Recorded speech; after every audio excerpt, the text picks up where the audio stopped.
ये सब मेरी वजह से हुआ है बमसी साहब, सब मेरी वजह से। मुझे आपकी बात हरगिज नहीं माननी चाहिए थी। आपकी इसमें कोई गलती नहीं।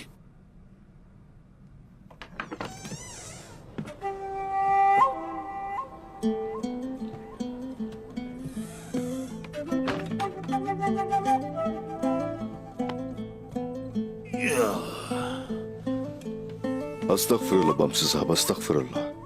तशरीफ रखिए। ये किसी की नहीं सुनते हुजूर। इस हालत में भी नमाज पढ़ने का कह रहे हैं।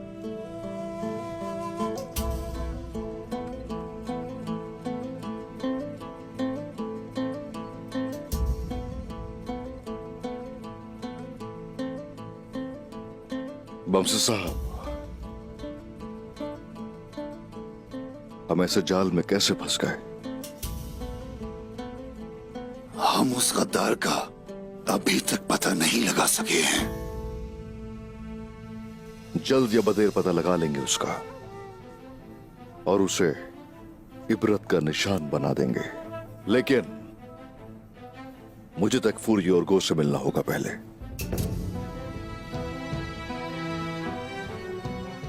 हमें उस काफिर निकोला के खेल से सिर्फ वो ही निकाल सकता है।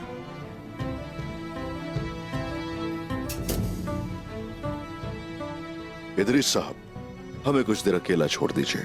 बमसी साहब से कुछ खुसूसी राज़ो न्याज़ करना चाहता हूं। बिल्कुल हुजूर, मुझे जाना चाहिए। आप बातचीत जारी रखें। अब बमसी साहब, अगर किसी चीज की जरूरत हो तो मुझे जरूर बुलाइएगा।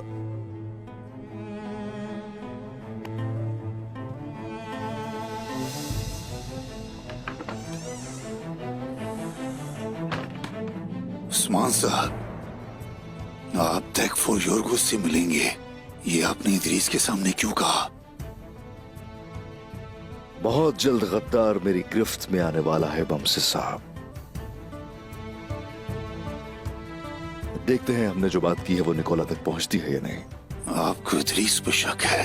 हाँ, गीदड़ों तक खबर कैसे पहुंची कि आप कबीले से निकले हैं? मैं भी यही सोच रहा था।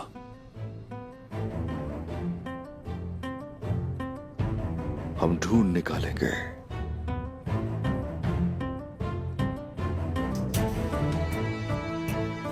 कुंदूज भाई, अब्दुर्रहमान गाजी और सिपाही रवाना हो चुके हैं, लेकिन साउची भाई की कोई खबर नहीं आई। आईगुल भी उन्हीं के साथ थी। लगता है वो लोग फलात्यूस के जाल में फंस चुके हैं।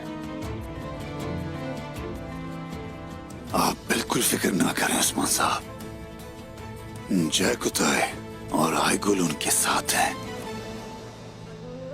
बिल्कुल ठीक कहा बमसी साहब आपने। मुझे शेख अदवाली से मिलना है। अब पहले से बेहतर लग रहे हैं, माशाल्लाह। बहुत शुक्रिया उस्मान साहब, आप उनसे मिलें तो मेरा सलाम दीजिएगा। मैं बस ठीक हो जाऊं फिर उनसे मुलाकात करूंगा। बिल्कुल ठीक है बमसी साहब, ठीक है। हाँ।